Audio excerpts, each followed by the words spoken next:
Saudações a você que acompanha o Esportices em todas as redes sociais. Meu nome é João Batista Júnior, torcedor do esporte, fã do esporte olímpico. E enquanto eu gravo o vídeo de hoje, Gabriel Medina acabou de conquistar a medalha de bronze no surf.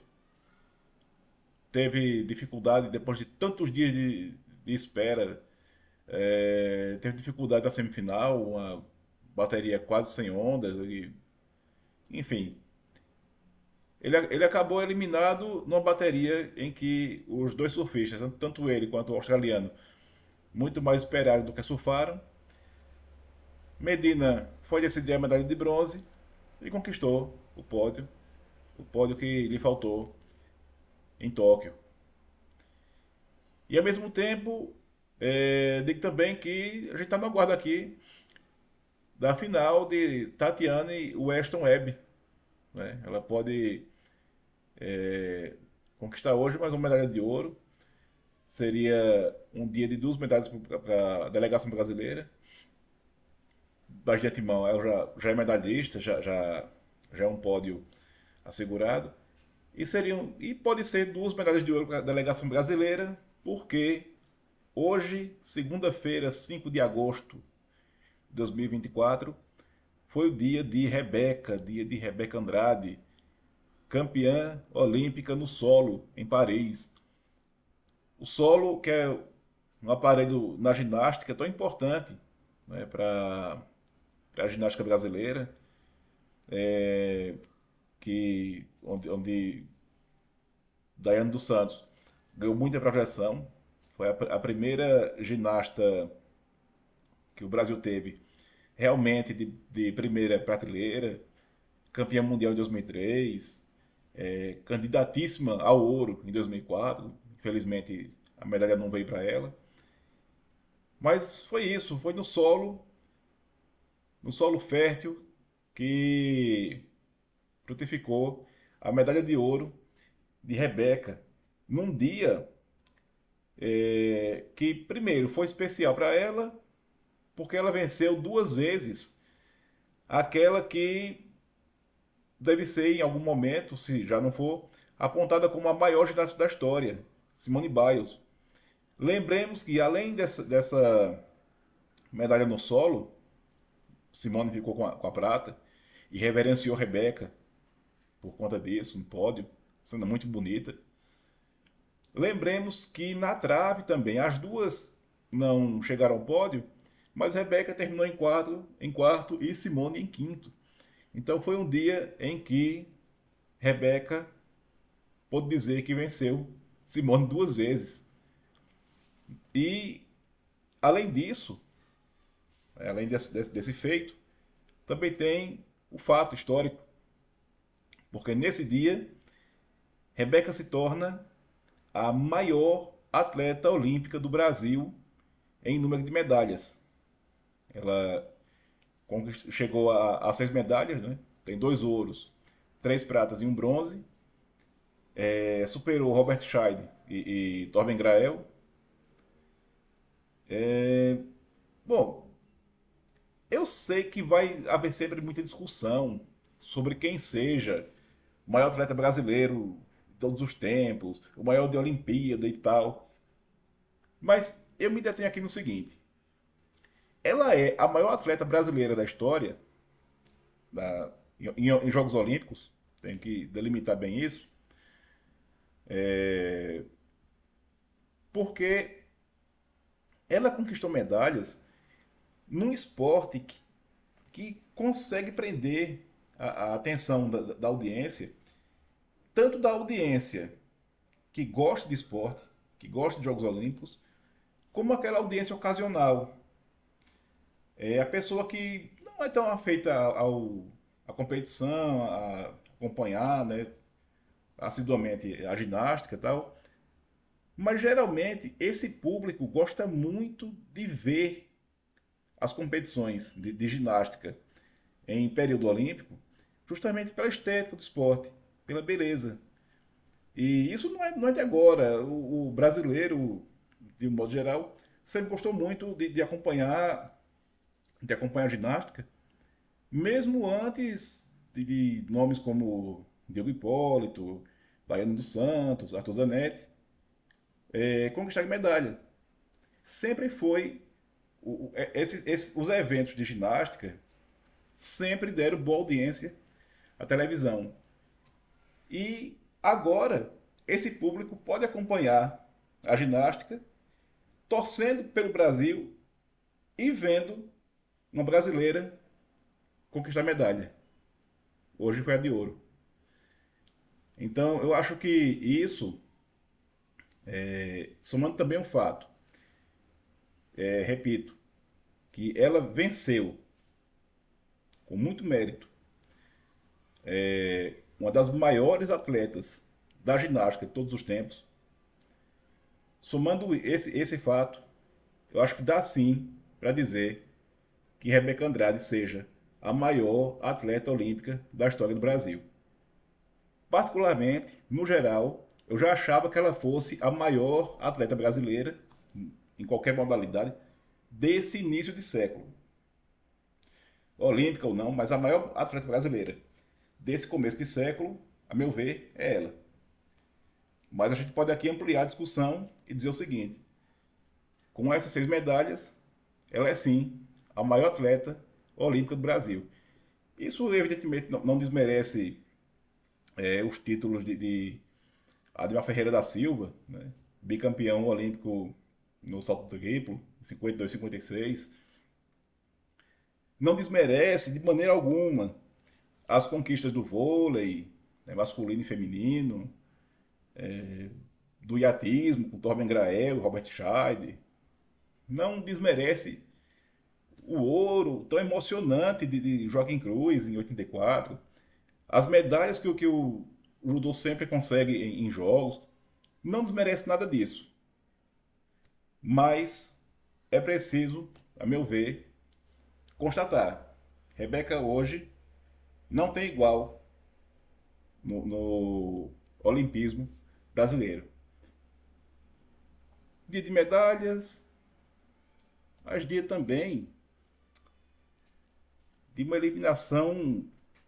Eu não vou dizer que foi uma eliminação inesperada, embora eu até achasse que desse para a seleção brasileira masculina de vôlei ter chegado à semifinal, porque o time americano que venceu hoje a partida não era essas coisas, só que a seleção brasileira também não.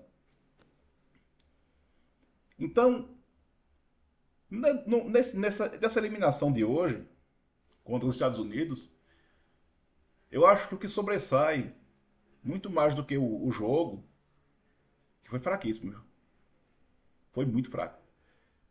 Quem acompanhou as partidas das quartas de final deve ter percebido que o pior jogo de nível técnico dessa rodada foi justamente esse. A rodada teve uma vitória expressiva da Polônia sobre a Eslovênia, estreante Eslovênia por 3-1. Teve uma virada infartante da Itália contra o Japão. O Japão vencia por 2-0 e vencia por 24-21 o terceiro set. E a Itália conseguiu reverter o placar. Teve uma vitória também, em termos muito parecidos, da França contra a Alemanha. Perdia por 2-0 e conseguiu levar o jogo para o desempate e vencer a partida. Jogos bons, jogos bem disputados. E aí, tecnicamente, o Brasil e os Estados Unidos fazem um jogo que deixa muitíssimo a desejar, mas que fez jus à qualidade dos dois elencos. Dois elencos bem envelhecidos, né? Você vê o time americano ainda com Matt Anderson, o oposto. Pô, o Anderson jogou a Olimpíada de 2012, cara. Anderson estava em 2012. O Brasil também, com um elenco muito envelhecido. Um elenco que a gente já há muito tempo fala que é preciso renovar, e agora, amigo, chegou a conta. Anos e anos em que a renovação foi sonegada, chegou o momento. Brasil com jogadores como Bruno, Lucão, Leal, jogadores com idade bem avançada para o esporte. E esse foi o preço, a meu ver, que a renovação cobrou. Um ciclo olímpico muito ruim da seleção. Olha, talvez eu vou cometer um exagero aqui. Se não fosse, se não fosse a medalha de bronze que o Brasil conquistou no Mundial 2022, eu acho que dava para cravar aqui que foi o pior ciclo olímpico da história do vôlei brasileiro desde a geração de prata, que foi vice-campeã mundial e olímpica em 82 e 84. Eu acho que daria para dizer isso. Esse bronze aí, conquistado no Mundial 2022, o Mundial foi bem conturbado, não sei se vocês lembram. O campeonato ia ser na Rússia, a Rússia entra em guerra a Rússia invade a Ucrânia, né? Tira o Mundial da Rússia, faz improvisa um campeonato na Polônia e na Eslovênia, faz um campeonato que a princípio seria com 6 grupos de 4 times, faz um campeonato com 4 grupos de 6, perdão, com 6 grupos de 4 times, muda o formato, enfim, um campeonato todo no improviso. E o Brasil, por sorte, na tabela, vai seguindo no campeonato, sem enfrentar nenhuma seleção forte. Quando enfrenta o primeiro time de relevo, que é a Polônia, perde na semifinal e ganha o bronze em cima de uma Eslovênia que dava mostra de que podia fazer o que fez esse ano, mas ainda não fazia. Então, enfim, foi uma medalha conquistada muito no acaso. No mais, campanhas muito ruins de Liga das Nações, combinando que esse ano o Brasil em 13 partidas da Liga das Nações só ganhou 6. Nunca havia, somando Liga Mundial, né, e Liga das Nações, nunca tinha tido uma campanha de mais derrota do que vitória. Teve esse ano. Desde 76, o Brasil não tinha uma campanha do vôlei masculino olímpico com mais derrota do que vitória. Teve esse ano. Pô, esse ano, os 4 jogos da Olimpíada, convenhamos, o Brasil ganhou do Egito. Quando enfrentou seleção de nível, como Itália, Polônia e seleção de renome, como Estados Unidos, né? Já sem tanto nível, mas com renome, não deu. Uma coleção absurda de insucesso e combinou com o fracasso de hoje. Quer dizer, o fracasso foi se desenhando no decorrer desses anos e culminou hoje. Claro que também a gente pode falar da troca de comando técnico, mas eu não acho que Bernardinho tenha tido tanta culpa assim na, nesse ponto final do ciclo olímpico. Tem culpa assim na campanha. O técnico era ele, né? Quem demorou a mexer em vários momentos das partidas foi ele. Quem demorou a colocar Adriano e Alain no jogo hoje foi ele. Então, nisso, dá para apontar realmente a responsabilidade dele. Eu tenho certeza que ele pode discordar de alguma coisa, mas ele vai reconhecer que ele tem responsabilidade na campanha fraca. Mas a campanha do ciclo inteira, quase toda, foi comando de Renan Dalzotto. Lembremos também, o Brasil nunca tinha perdido um sul-americano de vôlei. Perdeu no passado no Recife.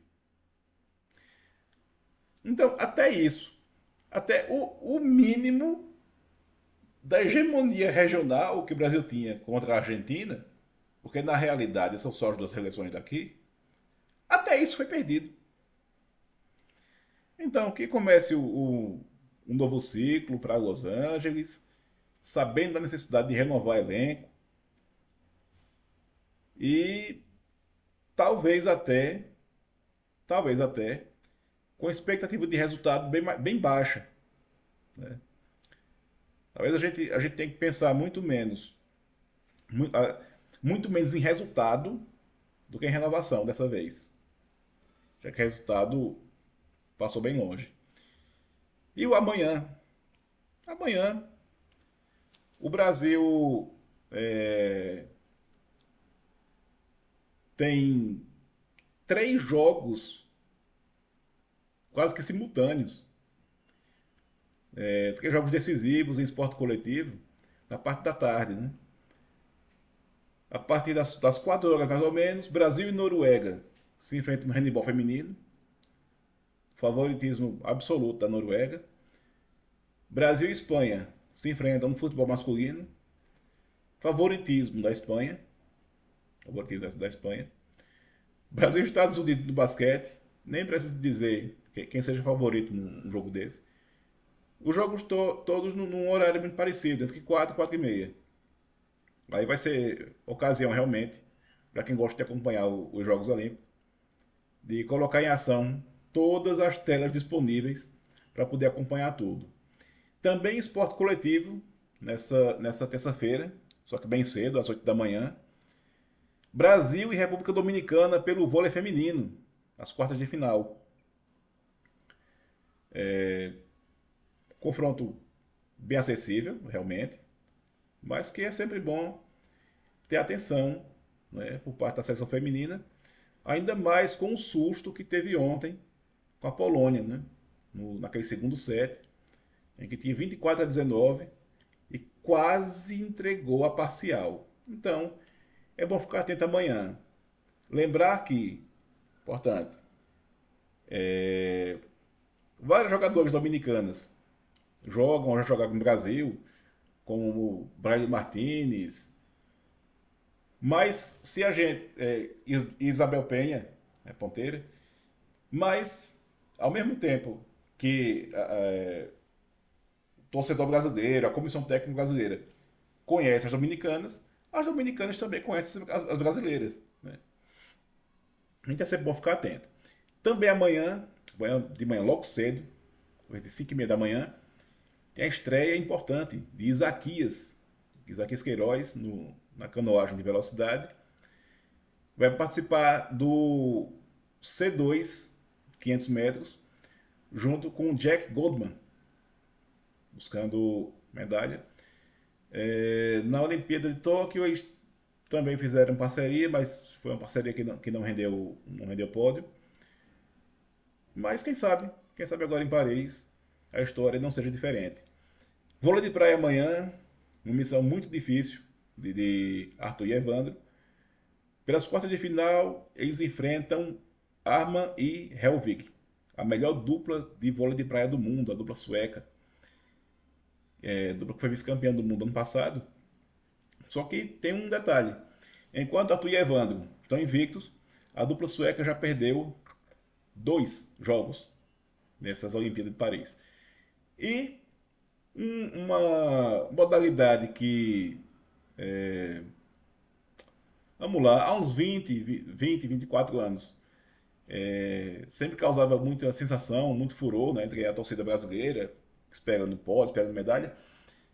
Amanhã, a final da prova de saltos, do hipismo. Rodrigo Pessoa e Stefano Freitas. Os dois se classificaram para a final, zerando o percurso. Então, eu acho que aí tem boa perspectiva, né, de pensar em medalha ou uma participação boa, né, ou coisa assim. Por hoje é isso. Por hoje, 5 de agosto, hoje, dia de Rebeca. Muito orgulho da participação dela, não só pelas medalhas, mas pela maneira como ela se porta, pela representatividade que ela tem e pelo respeito, sobretudo, que as adversárias têm por ela. Isso no esporte em geral, conta muito. Amanhã a gente volta.